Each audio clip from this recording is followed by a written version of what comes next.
So, this video is about the movie, right? I'm not saying the name of the movie. Okay. Which has been associated as a movie that predicted the events of the current month 10, right? The day 10th of the current month. Correct. So you know the events. If you're here, you know.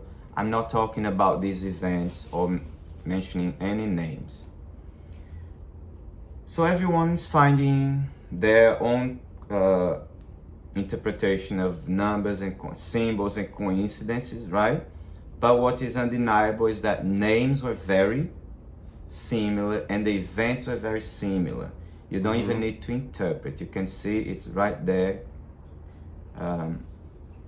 The only debate is, was this purely coincidental or is some sort of prediction of the future, right? But what is interesting, and there is a number 4 and 7 involved in this, which I don't even understand, but 4 and 7 is there. The cover is gonna be the cover of the movie. Here I'll put the cover of the book and the number 47, right? Because when was the Dan Brown's book released? September 9th. 9th. So it was on one day before the 10th, correct? And then on chapter 8, here's chapter 8, right? He will talk about precognition, the possibility that events, right, can be predicted. Future events can be predicted, right? Correct. So we're not going to start reading from chapter 8. We're going to start reading from page 47. That's why it's important. Read it loud and see. Remember. From which part? The very beginning. Just wait. This book was released on the 9th. The events that were linked to this movie, right, happened in the 10th. Now read what's written on page 47 and read just this, which is about precognition. This, not me. Robert cannot save you. You are going to die. Then there was a deafening noise and a flash, and the hotel exploded in a cloud of fire. I could feel myself burning. I'll just, before any, there's a coincidence here. There's some sort of threat, right? There's death right there. But I'll tell you exactly what this is. He's actually using an image here. I'll explain. He's using this, the apocalyptical image, right? Something that's gonna put everything out of their life, everyone, right? But it's more than just one person, right? It's a bigger threat. That's why it has apocalypse, and it's because the chapter is about precognition. The most compelling and thrilling precognition that you can bring is an image, an apocalyptic image, correct? Yes. But it still is right there on 47. You can read a bit more if you... Okay, that's fine. At the time, despite the obvious horror of Catherine's dream, the elements had made logical sense to Landon. Einstein had famously declared, "Coincidence is God's way of staying anonymous." What I saw was not a coincidence, Landon's gut insisted. It was a statistical impossibility. Either Catherine's nightmare had predicted the future, or the future had reacted to her dream. Whichever was true, Landon remained baffled. More eerily still, Catherine's lecture last night had addressed this exact phenomenon, precognition. The ability to sense or foresee future events before they happen.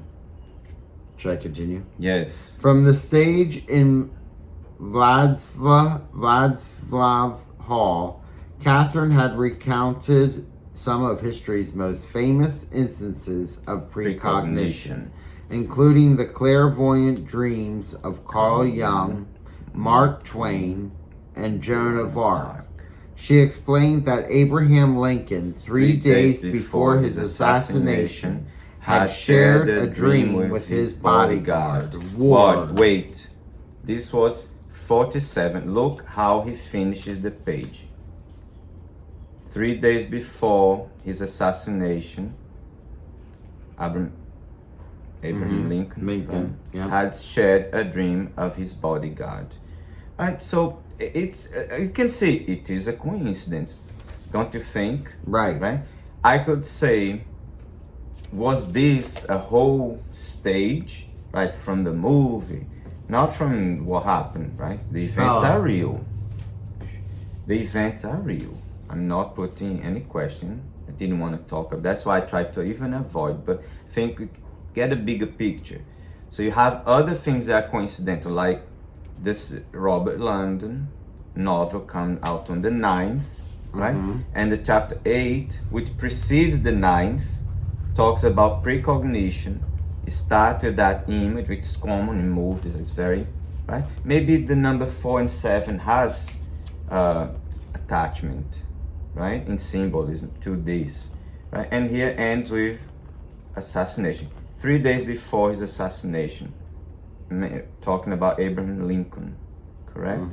Shared Ward, his bodyguard, Ward Hill Layman, in which he saw a covered corpse guarded by a soldier who announced the president he was killed by an assassin.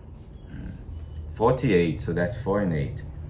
Then Catherine, you read this, and that's the best. Then Catherine went on to describe the strangest case of all. Morgan Robertson, an American author who published the 1898 novel Futility, which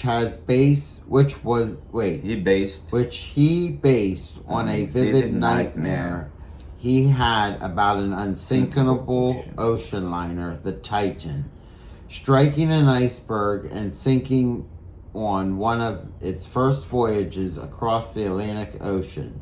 Incredibly, the book was published 14 years before the Titanic disaster.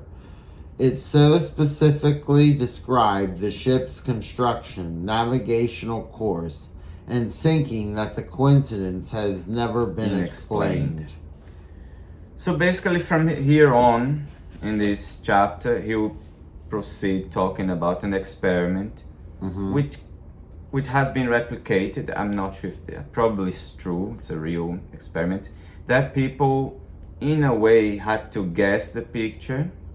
There's a way through chemical reactions in the brain, and it felt like they were more generating the pictures, like when they responded, right? Their brain activity were kind of predicting before even the computer generated the pictures, as if they were in a way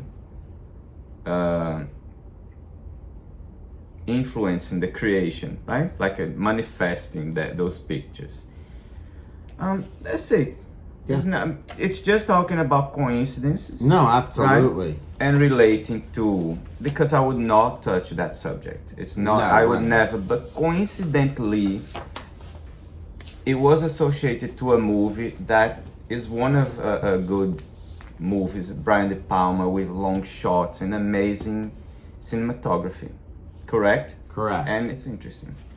I wonder if people will come up with more coincidences and associations, because there will be more associations to, I think, to a lot of things. Right? That's that. Yes. Precognition. Thank you. Thank you.